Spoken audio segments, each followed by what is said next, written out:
When Ethan married Clara, he believed he had found someone who valued kindness over money, patience over pride. For the first few years, their life together was simple but happy. They didn't have much, but they supported each other through every struggle. Ethan worked as a technician at a local repair shop, while Clara managed a small clothing boutique. Things began to change, however, when Clara's business started to flourish. She gained new friends, people who cared about brands, cars, and appearances more than sincerity. At first, Ethan didn't mind. He was proud of her success and often helped her after his shifts, fixing lights, building shelves, and driving her to meetings. But soon, Clara began treating him differently. She criticized his job, mocked his worn-out clothes, and stopped introducing him proudly as her husband. It hurt him deeply, but he stayed silent, hoping it was just a phase. One evening, Clara invited her new circle of friends over for dinner. Ethan cooked their favorite dishes himself, eager to make a good impression. But when they arrived, they barely acknowledged him. They laughed about expensive trips and luxury brands, while Ethan quietly served the food. At one point, one of the guests asked Clara, jokingly, "So, Clara, does your husband even work, or does he just cook for you?" Clara smirked and replied, "He tries to, but honestly, he's kind of useless when it comes to real success." Her friends burst out laughing. Ethan froze, holding the serving tray. His hands trembled slightly, but he forced a smile. Inside, something cracked. That one word, useless, echoed through him louder than their laughter. After the guests left, Ethan didn't argue. He simply cleaned the table while Clara scrolled through her phone, pretending nothing had happened. That night, Ethan lay awake, staring at the ceiling. 4 years, he had sacrificed his comfort to support her dreams. Now, she treated him as if he were beneath her. It was time to change that, not with anger, but with quiet revenge. Over the next months, Ethan began to focus entirely on himself. He studied late at night, took online courses in electrical engineering, and applied for a better job.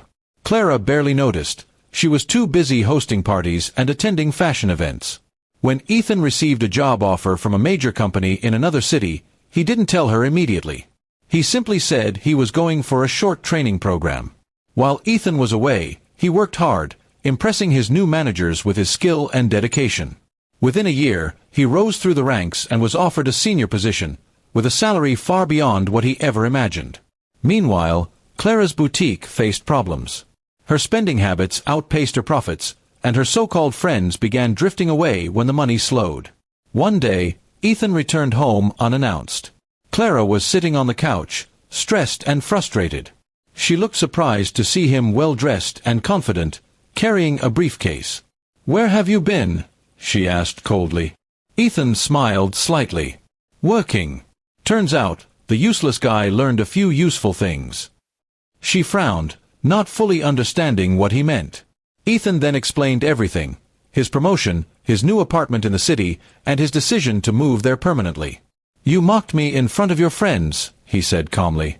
"You forgot who stood by you when you had nothing." "I'm not angry anymore, Clara. But I've learned that some people only see value when they lose it." For the first time in years, Clara was speechless. She tried to apologize, saying she didn't mean those words. But Ethan just shook his head. "You can't take back what you said," he replied. "I may have been quiet, but I'm not worthless." With that, he left their home, leaving behind the man she had once underestimated. Months later, Ethan was thriving in his new city, respected by his team and living peacefully. He heard through mutual friends that Clara's boutique had shut down and that she was struggling to rebuild her life. Part of him felt sympathy, but he knew she had brought it on herself. One afternoon, as he walked out of his office, he received a message from an unknown number. It was Clara. "I'm proud of you, Ethan. You proved me wrong." He read it once, smiled faintly, and deleted it. Some lessons, he thought, don't need a reply. Ethan had learned that true revenge isn't about hurting someone, it's about rising above their expectations. He didn't need to shout, argue, or humiliate her. His success, peace, and self-respect were the quiet answers she would never forget. And for the first time, he felt free, not because he proved her wrong, but because he finally believed in himself again.